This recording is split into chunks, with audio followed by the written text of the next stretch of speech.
Shalom Love Church Family yang dikasihi Tuhan, apa kabarnya semuanya?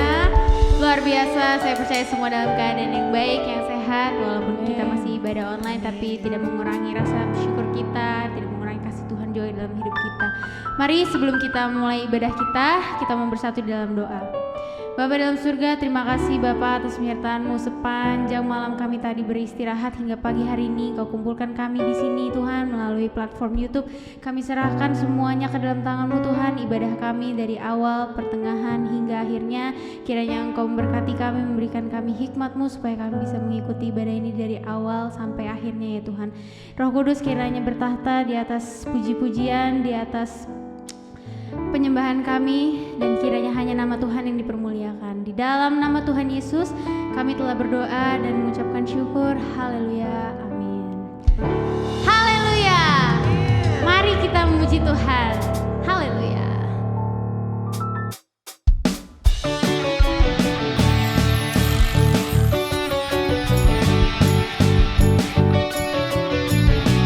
Kita percaya kasih Tuhan nyata dalam hidup kita, amin.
Bapa, kami mau datang ke hadirat-Mu.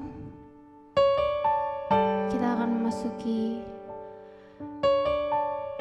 firman Tuhan pada pagi hari ini. Kiranya hadirat-Mu turun Tuhan atas penyembahan kami.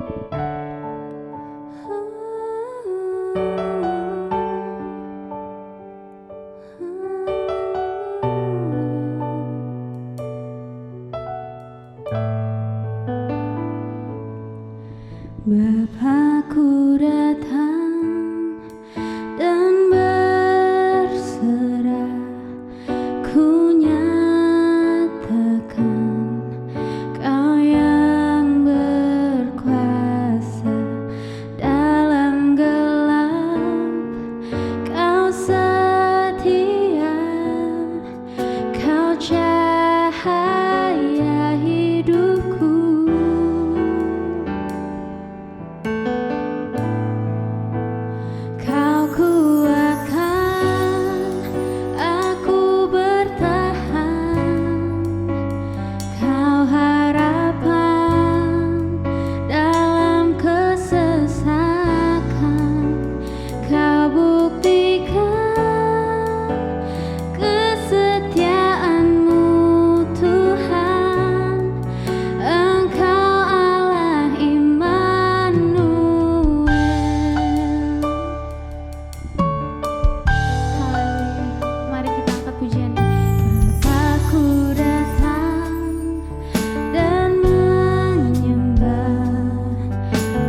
Shalom.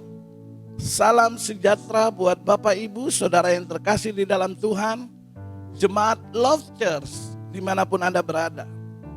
Saya bersyukur karena oleh anugerah dan kemurahan Tuhan, hari ini kembali saya boleh dipercayakan untuk melayani saudaraku yang dikasih dalam Tuhan.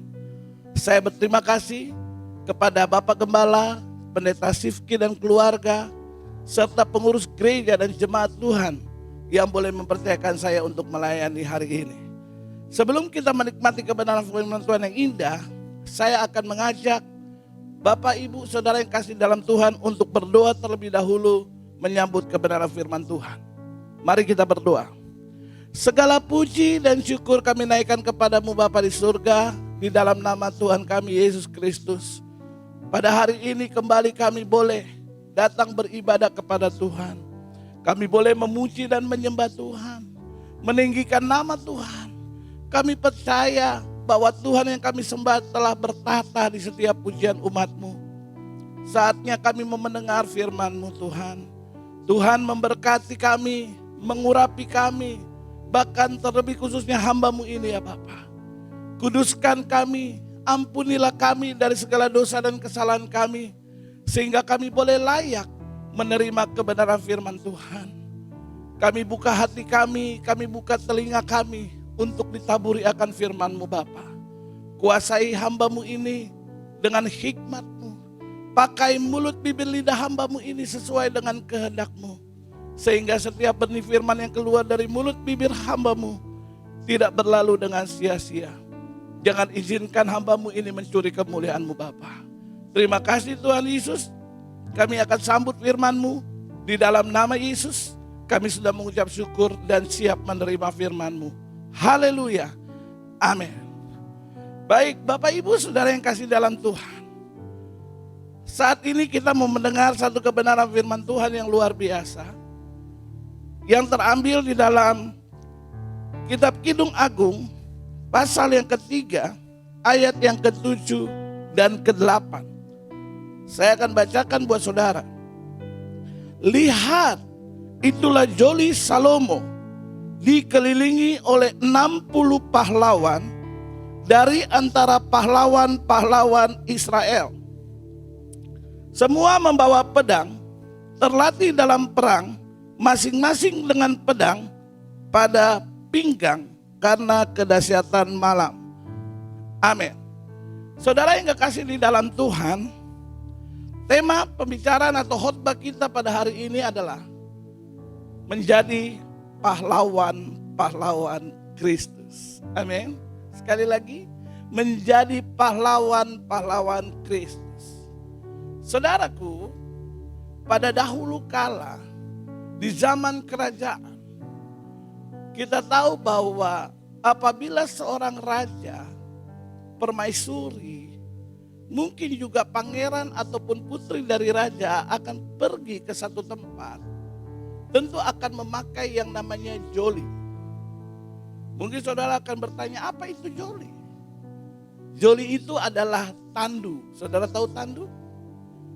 Tandu itu adalah satu alat atau satu tempat yang dipakai seorang raja ataupun juga permaisuri, bahkan pangeran atau putri raja untuk pergi ke satu tempat ke tempat yang lain.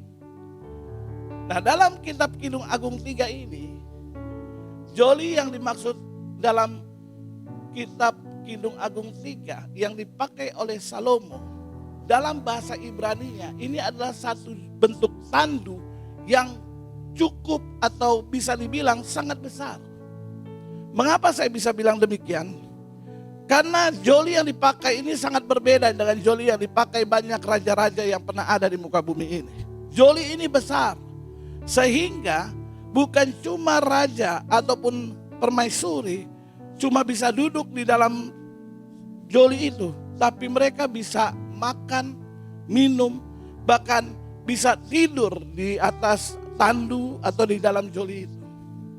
Jadi saudara bisa bayangkan, saudara mungkin ingat sejarah, ada satu pahlawan nasional yang terkenal, namanya Jenderal Sudirman. Kala dia berpergian dan dia sedang mengalami sakit, tapi dia tetap pergi ke medan perang.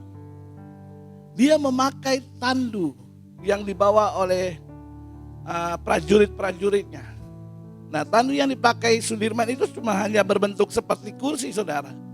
Ya kan? Tapi kalau Raja Salomo memakai tandu itu yang cukup besar.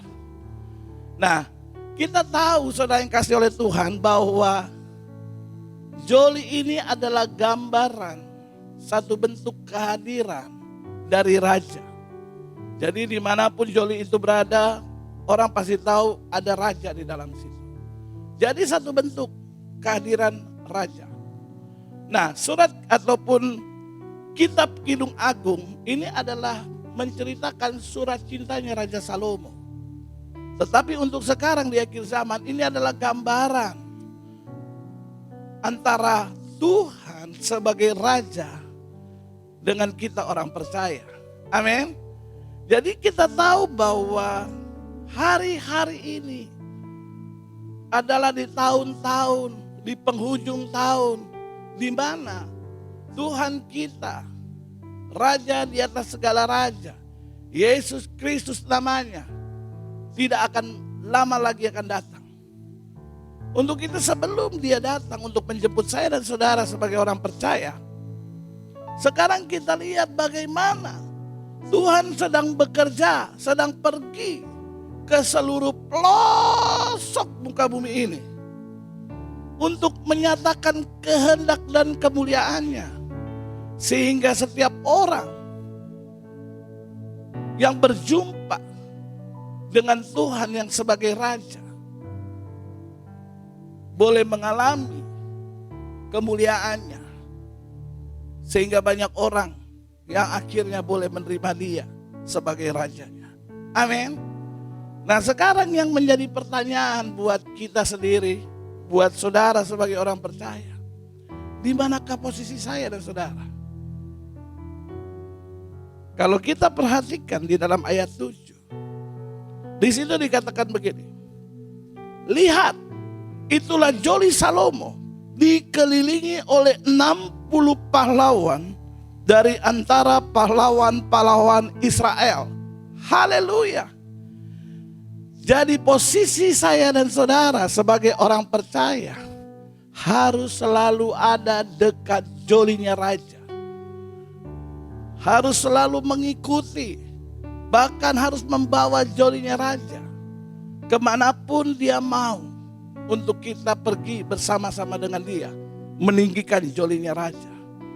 Artinya, di mana posisi saya dan saudara sebagai orang percaya?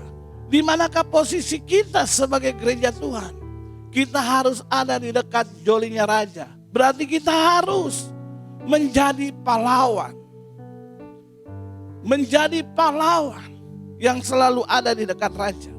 Artinya kemanapun kita ada, kemanapun kita berada, kita harus menghadirkan Tuhan yang adalah raja dalam kehidupan saya saudara. Amin. Nah, hari ini kita akan belajar bersama-sama apa yang menjadi ciri seorang pahlawan, sehingga boleh menjadi introspeksi diri kita, bahkan mendorong diri kita untuk kita harus menjadi seorang pahlawan. Menjadi prajurit Kristus belum cukup, saudara, tapi kita harus berusaha untuk menjadi seorang pahlawan Kristus. Amin. Nah, saya akan bagikan rahasia kebenaran firman Tuhan yang luar biasa, supaya kita bisa menjadi pahlawan Kristus. Kita buka bersama di dalam 1 Samuel 14 ayat 6, ayat 13 sampai dengan ayat 15. 1 Samuel pasal yang ke-14 ayat 6, ayat 13 sampai dengan ayat 15. Saya akan bacakan buat saudara. Berkatalah Yonatan kepada bujang pembawa senjatanya itu, mari kita menyeberang ke dekat pasukan pengawal orang-orang yang tidak bersunat ini. Mungkin Tuhan akan bertindak untuk kita. Sebab bagi Tuhan tidak sukar untuk menolong, baik dengan banyak orang maupun dengan sedikit orang. Ayat 13. Maka naiklah Yonatan merangkak ke atas dengan diikuti oleh pembawa senjatanya. Orang-orang itu tewas terparang oleh Yonatan, sedang pembawa senjatanya membunuh mereka dari belakangnya. Kekalahan yang pertama ini yang ditimbulkan Yonatan dan pembawa senjatanya itu, besarnya kira-kira 20 orang dalam jarak kira-kira setengah alur dari sepembajakan ladang. Lalu timbullah kegentaran di perkemahan, di padang dan di antara seluruh rakyat. Juga pasukan pengawal dan penjara-penjara itu gentar dan bumi gemetar, sehingga menjadi kegentaran yang dari Allah. Kalau kita baca, saudara, saya tidak baca sampai ayat yang terakhir dari pasal ini, tapi saya cuma bagi beberapa ayat saja untuk menjadi gambaran buat saya dan saudara, seorang pahlawan. Di sini kita tahu ini adalah cerita tentang Yonatan. Dalam judul daripada pasal ini itu dikatakan kepahlawanannya Yonatan. Yonatan adalah anak dari Raja Saul. Kita tahu bahwa kala itu bangsa Israel dikepung oleh orang-orang Filistin.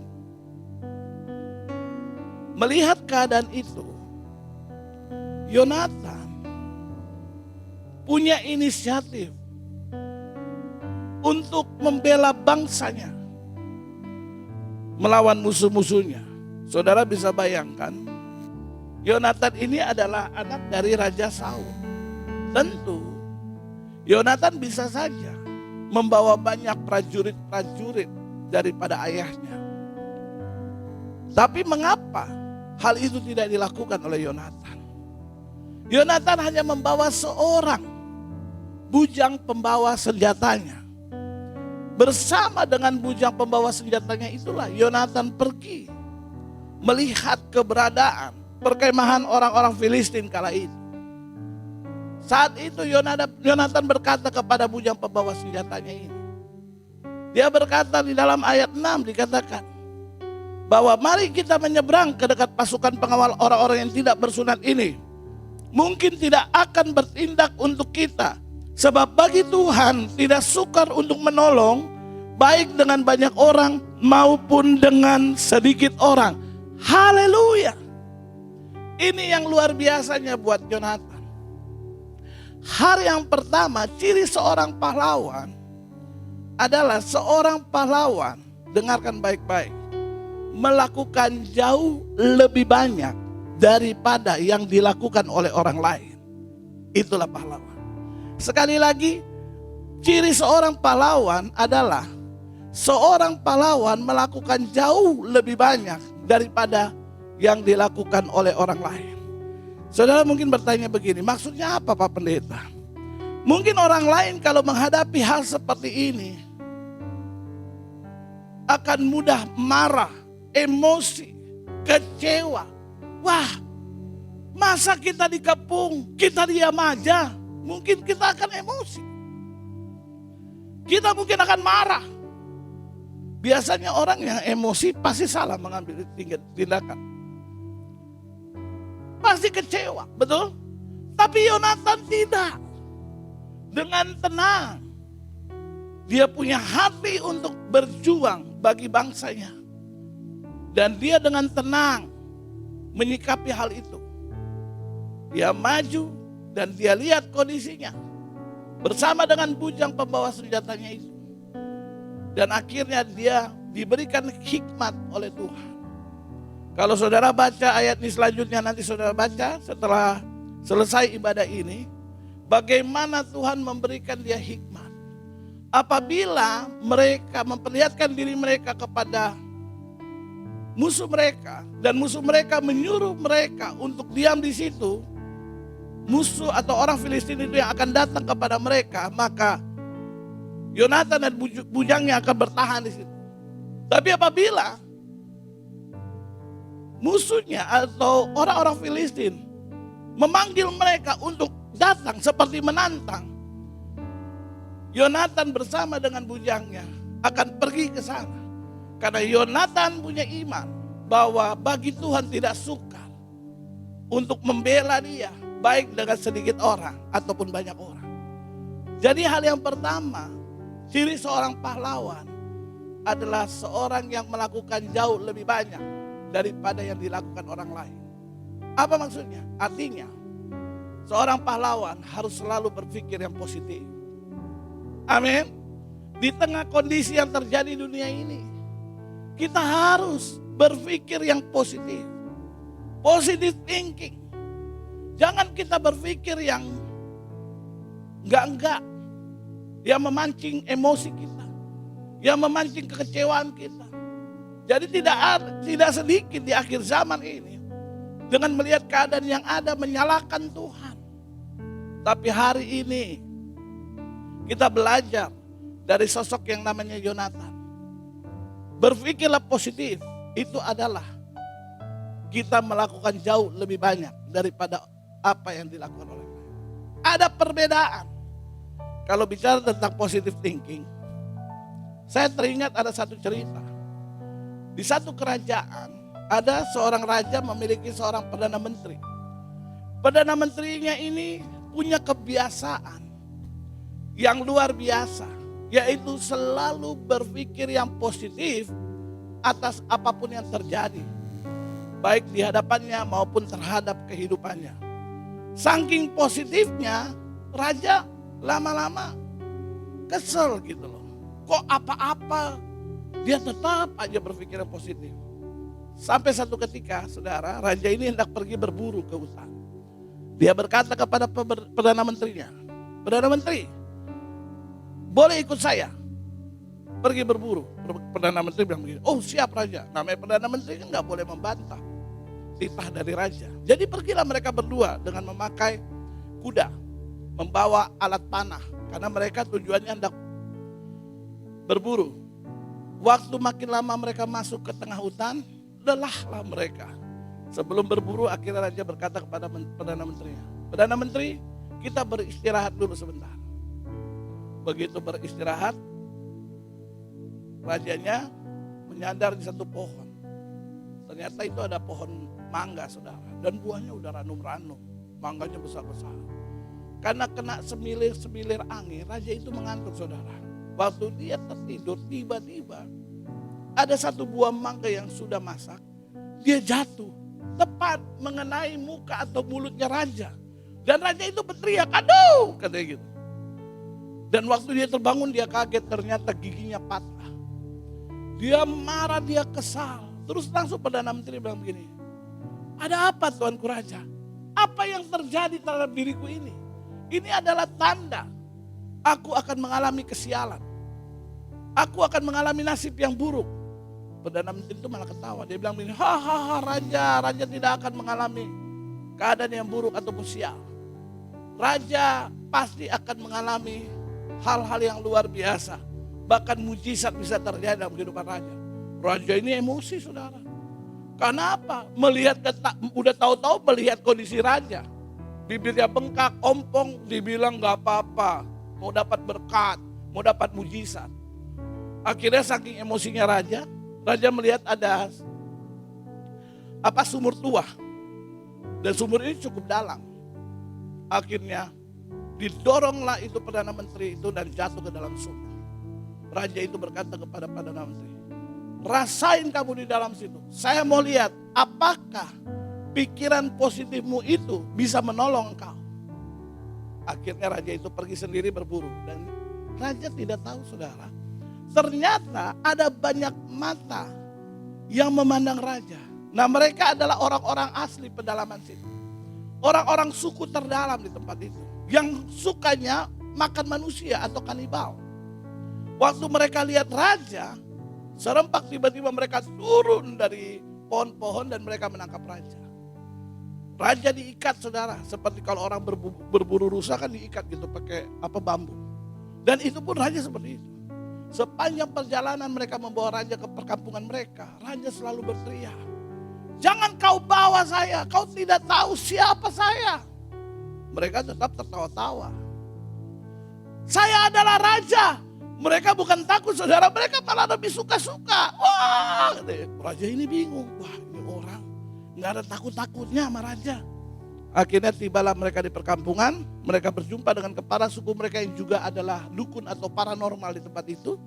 Dan mereka berkata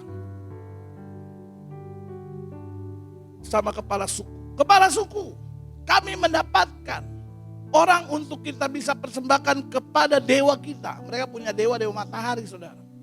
Wah, itu kepala sukunya bilang, "Kamu dapat dari mana?" "Dari tengah hutan." "Siapa yang kamu bawa?" "Ini adalah raja." Wah, itu paranormal atau dukun ataupun kepala suku lebih suka lagi. Karena buat mereka, kalau mempersembahkan korban buat mereka punya dewa, semakin tinggi kastanya, semakin sempurna menurut mereka seperti itu. Jadi mereka malah gak takut kalau yang dibawa itu adalah raja. Dan singkat cerita, akhir raja itu diikat. Mereka melakukan prosesi lah. Sebelum raja itu dipersembahkan kepada dewa mereka, mereka mempersiapkan tungku api. Karena raja itu akan dibakar. Kayak Sadrak, Mesak, Abednego lah begitu. Nah, sementara lagi persiapkan api yang begitu panas, raja sudah menangis sejadi-jadinya. Akhirnya saat itu dia sadar, dia perlu Tuhan untuk menolong dia. Dan saudara tahu kala itu, di saat sebelum dia akan dilemparkan ke tungku api yang panas, dia berteriak. Dia berteriak, "Tuhan!" Sambil dia berteriak, mulutnya terbuka, saudara. Dan dia berkata, "Tolong saya!" Dan saat dia berkata seperti itu, tiba-tiba kepala sukunya berteriak begini, "Stop!" Kaget semua, apalagi algojonya. Kepala suku bilang, Jangan persembahkan dia kepada dewa." Wah, kaget lagi mereka, dan mereka berkata, "Kenapa?" "Jangan, karena yang kita akan persembahkan tidak sempurna." Wah. Langsung bilang, "Apa yang tidak sempurna, kepala suku? Coba kalian perhatikan." Bingung mereka, karena ini raja loh, paling sempurna, karena kasta tertinggi. Waktu mereka perhatikan, langsung kepala sukunya bilang, "Suruh dia buka mulut." Waktu dia buka mulut, saudara tahu? Ternyata giginya ompong. Haleluya. Gak boleh mempersembahkan korban kepada dewa mereka sesuatu yang cacat. Gigi ompong itu bertanda ada cacat dalam diri orang yang akan dipersembahkan sebagai korban. Akhirnya saudara, raja itu dilepaskan, diberi kuda yang baru, bahkan dibawa perbekalan, dikasih hasil-hasil bumi, banyak dia bawa hadiah yang luar biasa dari kepala suku. Disitulah dia boleh kembali lagi. Dan saudara tahu sepanjang perjalanan dia menangis. Karena dia teringat akan apa yang dikatakan oleh Perdana Menteri. Singkat cerita, dia berusaha cari di mana sumur itu berada. Dan akhirnya diketemukan. Dalam hati dia berkata, "Jangan-jangan Perdana Menteriku sudah mati di dalam. Mungkin dimakan binatang buas atau apapun itu." Segera dia mendekati, tiba-tiba saudara tahu, di dalam sumur ada seorang yang sedang menyanyi lagu rohani. Lagunya begini, "Tuhan Yesus baik, sungguh amat baik, sampai selama-lamanya. Tuhan Yesus baik." Itu yang namanya raja bingung. Kenapa Perdana Menteri saya udah dilempar dalam sumur masih bisa nyanyi Tuhan itu baik. Begitu dia melihat ke bawah, benar Perdana Menterinya masih hidup. Perdana Menterinya kaget dan berkata, "Hai raja, mengapa kau kembali? Aku akan menyelamatkan engkau," kata raja. "Kenapa? Nanti ada sesuatu yang aku harus ceritakan kepadamu." Singkat cerita, ditolonglah Perdana Menteri itu sampai di atas, dan raja itu berkata, "Perdana Menteri, saya minta maaf." "Kenapa raja?" Dia akhirnya bercerita, begini saya ditangkap begini, tapi akhirnya saya dilepaskan karena gigi saya ompong. Saya menyadari benar apa yang kamu katakan. Ternyata kejadian yang terjadi terhadap saya tidak membawa kesialan atau musibah, justru membawa mujizat dan berkat. Saya bawa binatang rusa, semua yang binatang buruan dikasih oleh suku yang terdalam. Wih, begitu dengar cerita raja, Perdana Menteri tertawa terbahak-bahak. Hahaha, hahaha. Rajanya marah saudara, dia bilang, hei Perdana Menteri, aku bercerita tentang keadaanku yang buruk, hampir saja aku mati. Mengapa kau tertawa? Perdana Menteri bilang begini, rajaku, aku bukan mentertawakan keadaan yang pernah terjadi terhadap raja, tapi aku mentertawakan diriku sendiri. Kenapa kamu mentertawakan dirimu? Begini raja, seandainya raja tidak melemparkan aku ke dalam sumur tua ini, raja bisa membayangkan, tentu yang akan dikorbankan kepada dewa matahari mereka bukan raja, tetapi aku. Karena aku mempunyai tubuh yang sempurna. Haleluya, ini yang saya mau bilang. Keadaan yang buruk kadang-kadang ada maksud dan rencana Tuhan yang indah. Saudara mengerti maksud cerita ini? Perdana Menteri dilempar ke dalam sumur yang kering. Secara manusia itu tidak baik, tapi ternyata ada maksud Tuhan hal itu harus terjadi. Karena kalau tidak, dia yang akan dikorbankan kepada dewa matahari. Roma 8 ayat 28 bilang, Allah turut bekerja di dalam segala sesuatu untuk mendatangkan kebaikan bagi orang-orang yang mengasihi akan Tuhan. Untuk itu selalu berpikir positif, karena itu adalah ciri seorang pahlawan. Amin.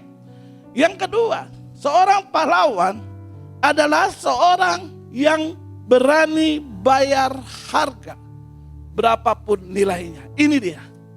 Makanya kalau kita tahu bahwa pahlawan itu adalah seorang yang berani bayar harga, berjuang sampai titik darah penghabisan. Nggak ada pahlawan yang pengecut. Pahlawan harus berani bayar harga. Harga apa yang kita harus bayar? Firman Tuhan bilang begini, kalau engkau mau ikut aku, sangkal diri, pikul salib. Itulah harga yang kita harus bayar. Kita harus menyangkal diri kita, kesenangan kita, zona nyaman kita. Kalau menjadi pahlawan, kita harus menyangkal diri kita. Kita harus berani pikul salib, siap menderita. Pahlawan-pahlawan yang ada, mereka harus berperang bertahun-tahun dalam hutan, makan seadanya, menyelamatkan diri, dibilang survival dengan cara apapun. Tapi mereka tidak kendor, tidak pantah semangat. Mereka tetap berjuang. Ini yang saya mau bilang. Seorang pahlawan adalah seorang yang berani bayar harga. Saya ingat dulu saya pernah ikut satu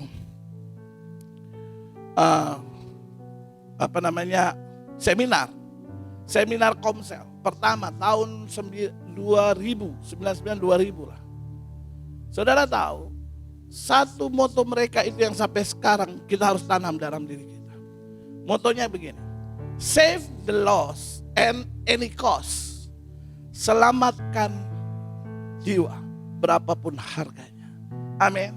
Kita dipanggil untuk membawa orang-orang percaya kepada Tuhan, menyelamatkan mereka. Kita harus bayar harga. Hari ini pesan Tuhan yang kedua, ciri seorang pahlawan adalah seorang yang berani bayar harga berapapun nilainya. Amin. Nah yang ketiga, saudara yang kekasih di dalam Tuhan, yang pertama seorang pahlawan adalah seorang yang melakukan jauh lebih banyak daripada yang dilakukan oleh orang lain. Artinya seorang pahlawan harus berpikir positif terhadap segala sesuatu yang terjadi di sekitar kita ataupun di dalam kehidupan kita. Yang kedua, seorang pahlawan adalah seorang yang berani bayar harga berapapun nilainya. Amin. Jadi harus siap berkorban. Bukan seorang yang pengecut. Kita harus banyak menjangkau jiwa. Setiap tahun saya berdoa kepada Tuhan. Tuhan, berikanlah satu jiwa untuk kami dapat layani dan kami bawa ke gereja kami. Begitupun jemaat Love Church. Dimanapun Anda berada, mari sama-sama kita berdoa. Biar Tuhan tambahkan jiwa-jiwa untuk gerejamu. Karena gereja itu bukan cuma milik gembala. Gereja itu milik saya dan saudara. Arti gereja adalah eklesia, sekumpulan orang-orang percaya. Kita bawa orang-orang banyak untuk menjadi orang percaya. Saya percaya walaupun lewat media Zoom, ataupun lewat live streaming. Kalau saudara punya kerinduan untuk Tuhan anugerahkan jiwa, engkau dapat memenangkan jiwa. Yang penting engkau harus berani bayar harga. Karena keberhasilan gereja, keberhasilan pelayanan bukan karena hebat dan kuat kita, tapi karena kita mau sama-sama, baik jemaat, baik para hamba-hamba Tuhan, bahkan mungkin pimpinan gereja bersatu padu untuk menjangkau jiwa, untuk hormat kemuliaan nama Tuhan. Haleluya. Jadi berani bayar harga. Jadi sekali lagi, seorang pahlawan adalah seorang yang melakukan jauh lebih banyak daripada yang dilakukan orang lain. Seorang pahlawan adalah seorang yang berani bayar harga. Seorang yang berani bayar harga, berapapun nilainya. Amin. Nah yang ketiga, seorang pahlawan adalah seorang yang dapat dipercaya. Sekali lagi sama-sama katakan, dipercaya. Amin. Kita percaya oleh Kristus, itu baik, itu bagus, itu luar biasa. Tapi jangan hanya puas sampai kita percaya kepada Kristus. Mari sama-sama kita mau bawa diri kita, bukan cuma percaya kepada Kristus yang adalah Raja, tapi harus Raja yaitu Kristus bisa percaya juga kepada saya dan saudara. Haleluya. Kita harus menjadi orang-orang yang dapat dipercaya.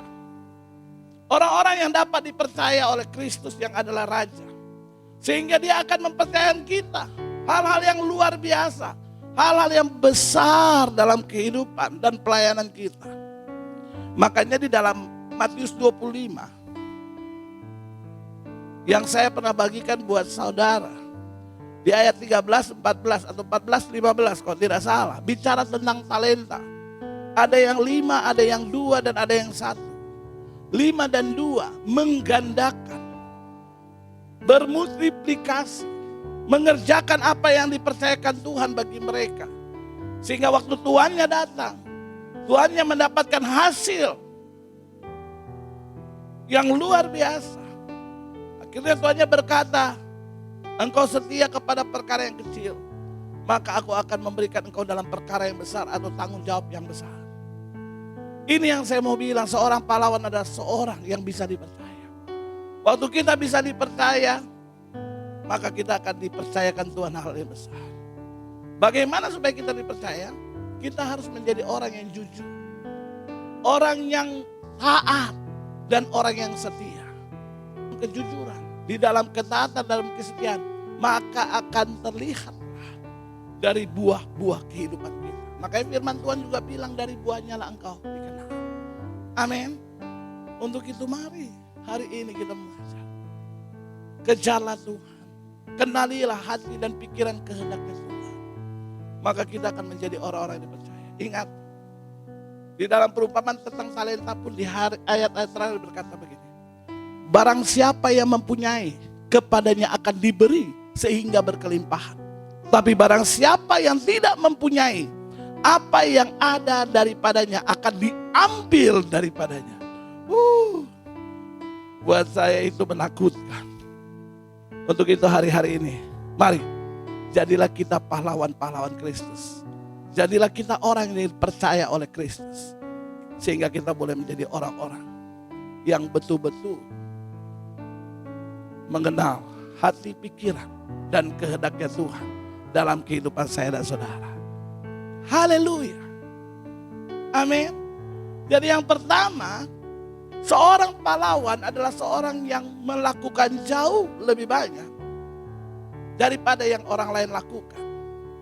Seorang pahlawan adalah seorang yang berani bayar harga berapapun nilainya. Seorang pahlawan adalah seorang yang bisa dipercaya. Haleluya. Amin. Nah yang keempat, saudara yang kasih oleh Tuhan, seorang pahlawan adalah seorang yang memiliki kesiapan. Nah ini dia. Amin. Seorang pahlawan adalah seorang yang memiliki kesiapan. Kita tahu Di mana raja berada, di situ para pahlawannya harus selalu melindungi raja. Untuk itu tidak mungkin ada pahlawan yang lemah, yang bodoh, yang tidak ahli bermain pedang gitu ya. Atau tombak dan sebagainya. Dulu belum ada pistol. Belum ada yang namanya basoka. Belum ada yang namanya tank. Dulu peralatan perang tombak, busur panah, tameng, perisai, dan lain-lain. Kalau bangsa kita, para pejuang kita memakai bambu runcing, gitu kan? Nah, untuk menjadi seorang pahlawan itu harus seorang pahlawan adalah pahlawan yang memiliki kesiapan. Artinya mahir, pintar, bermain pedang, bermain alat-alat atau senjata-senjata untuk perang. Nah, kepintaran, kemahiran itu tidak datang dengan sendirinya. Artinya begini, kesiapan yang harus kita lakukan adalah kita harus selalu berlatih. Amin. Melatih diri kita. Sehingga pada saat terjadinya peperangan, kita sudah siap untuk melawan musuh-musuh kita. Amin. Di dalam ayat, kalau kita kembali lagi di pokok pembahasan firman Tuhan kita dalam Kidung Agung 3 ayat 8 berkata begini. Semua membawa pedang, ini dia. Ini yang saya belum bilang, kesiapan. Terlatih dalam perang, masing-masing dengan pedang pada pinggang karena kedahsyatan malam. Jadi masing-masing, tuh dikatakan sih, masing-masing dengan pedang pada pinggang karena kedahsyatan malam. Amin. Kalau kita lihat dalam firman Tuhan tentang selengkap senjata Allah. Di dalam firman Tuhan, Efesus 6 ayat 17, pedang itu adalah simbol daripada firman Tuhan. Ikat pinggang itu adalah kebenaran. Jadi artinya begini, kita harus selalu melatih dengan firman. Waktu kita tahu firman Tuhan, jangan firman Tuhan dipakai dengan sembarangan. Harus selalu suka ada di pinggang, kalaupun mau berperang baru dicabut. Tapi banyak orang selalu mencabut itu pedang terus, tidak pernah taruh di pinggang. Artinya apa? Memakai firman Tuhan untuk menyerang semua orang. Untuk menyerang gereja. Untuk menyerang hamba-hamba Tuhan. Sehingga kehabisan energi. Padahal musuh kita adalah kuasa kegelapan. Kuasa iblis, keinginan-keinginan daging. Waktu itu datang menyerang kita karena kita sudah kehabisan energi menyerang sembarangan, maka kita akhirnya menjadi pihak yang kalah. Gugur dalam peperangan. Hari ini firman Tuhan datang kepada kita. Yang keempat, yang terakhir, ciri seorang pahlawan adalah seorang pahlawan, seorang yang harus memiliki kesiapan. Di ayat terakhir, kata terakhir dibilang begini, dalam ayat 8. Karena kedahsyatan malam. Dalam dua versi Alkitab bahasa Inggris, kedahsyatan malam itu ada dua arti. Teror atau fear in the night. Ketakutan di tengah malam. Jadi hari-hari kedatangan Tuhan ke raja kita yang akan datang, pasti iblis coba menciptakan ketakutan. Iblis menciptakan intimidasi. Sekarang orang banyak takut karena pandemi. Saya mau bilang, waktu kita bisa pegang firman Tuhan yang adalah pedang, kita bisa mengerti betul. Waktunya kita buka itu pedang dari pinggang sesuai dengan kebenaran. Maka kita akan menjadi pahlawan-pahlawan yang memiliki kesiapan. Amin. Jadi hari ini bicara tentang pahlawan-pahlawan Kristus. Jadilah kita orang-orang yang menjadi pahlawan Kristus di akhir zaman. Saya ulas sekali lagi, seorang pahlawan seorang yang melakukan jauh lebih banyak dari yang dilakukan orang lain. Seorang pahlawan adalah seorang yang berani bayar harga, berapapun nilainya. Seorang pahlawan adalah seorang yang bisa dipercaya. Dan seorang pahlawan adalah seorang yang memiliki kesiapan. Itulah pahlawan Kristus. Biar kiranya firman Tuhan ini menjadi berkat buat kita. Dan saya percaya, saya dan saudara bukan cuma menjadi prajurit-prajurit Kristus di akhir zaman, tapi kita harus menjadi pahlawan-pahlawan Kristus. Amin. Tuhan Yesus memberkati kita semua. Mari kita berdoa. Segala puji dan syukur kami naikkan kepadamu Tuhan, Allah yang kami sembah dalam nama Yesus Kristus, Raja kami Tuhan. Terima kasih buat firman-Mu yang telah kami dengar. Tuhan jamah setiap kami, jadikanlah kami orang-orang yang boleh menjadi pahlawan-pahlawannya Kristus. Sehingga kami boleh menjadi orang-orang yang bisa dipercaya Tuhan. Orang-orang yang mau bayar harga. Orang-orang yang melakukan jauh lebih banyak daripada yang dilakukan orang lain. Kami juga boleh menjadi orang-orang yang selalu memiliki kesiapan. Impartasikan roh-Mu itu bagi kami Bapa. Mampukan kami untuk menjadi pelaku firman-Mu yang setia. Memberkati seluruh jemaat yang ada. Tuhan berkati yang lemah, Tuhan kuatkan. Yang susah Tuhan hiburkan. Yang ada dalam masalah Tuhan beri kekuatan. Tuhan boleh beri jalan keluar. Bahkan juga yang sakit dalam nama Yesus mujizat terjadi. Terima kasih Bapa, kami berdoa buat Bapak Gembala kami, Pendeta Sifki. Tuhan pakai lebih lagi sebagai gembala, sebagai pemimpin. Tuhan, biarlah Engkau pakai gereja-Mu ini Tuhan, menjadi perpanjangan-Mu di muka bumi ini. Memberkati istri, pulihkan segala kelemahannya. Jamah dalam nama Yesus, Engkau pulihkan Tuhan. Memberkati juga anak-anaknya, dipulihkan Tuhan. Kami juga berdoa Tuhan buat bangsa dan negara ini. Pulihkan kondisi ini. Pandemi 19 Tuhan pulihkan dalam nama Yesus. Sehingga kami boleh kembali lagi beribadah di rumah Tuhan. Biar hanya Tuhan yang mampu memulihkan. Berkati pemimpin kami. Presiden, wakil presiden, para menteri, pejabat Tuhan berkati. Bahkan juga TNI dan Polri Tuhan berkati. Terima kasih Bapak. Buat hari ini, buat kesempatan yang indah. Kami boleh beribadah kepada Tuhan. Bahkan boleh mendengar firman Tuhan. Ini semua anugerah Tuhan. Terpujilah Engkau Bapa. Inilah doa kami yang kami naikkan. Hanya di dalam nama Yesus yang sudah mengajarkan kami berdoa Bapa kami. Bapa kami yang di sorga. Dikuduskanlah nama-Mu. Datanglah kerajaan-Mu. Jadilah kehendak-Mu di bumi seperti di sorga. Berikanlah kami pada hari ini makanan kami yang secukupnya. Dan ampunilah kami akan kesalahan kami, seperti kami juga mengampuni orang yang bersalah kepada kami. Dan janganlah membawa kami ke dalam pencobaan, tetapi lepaskanlah kami daripada yang jahat. Karena Engkau yang mempunyai kerajaan dan kuasa dan kemuliaan sampai selama-lamanya. Bapak Ibu Saudara yang kasih oleh Tuhan, Jemaat Love Church dimanapun Anda berada, mari kita terima berkat Tuhan. Kita angkat pujian. Sebab Kau besar, perbuatan-Mu ajaib, tiada seperti Engkau, tiada seperti Engkau. Sebab Kau besar, perbuatan-Mu ajaib, tiada seperti Engkau,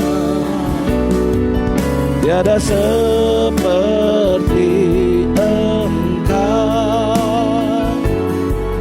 tiada seperti Engkau, tiada seperti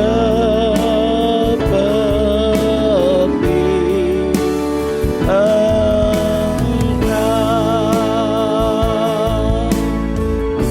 Haleluya. Arahkanlah hatimu kepada Tuhan.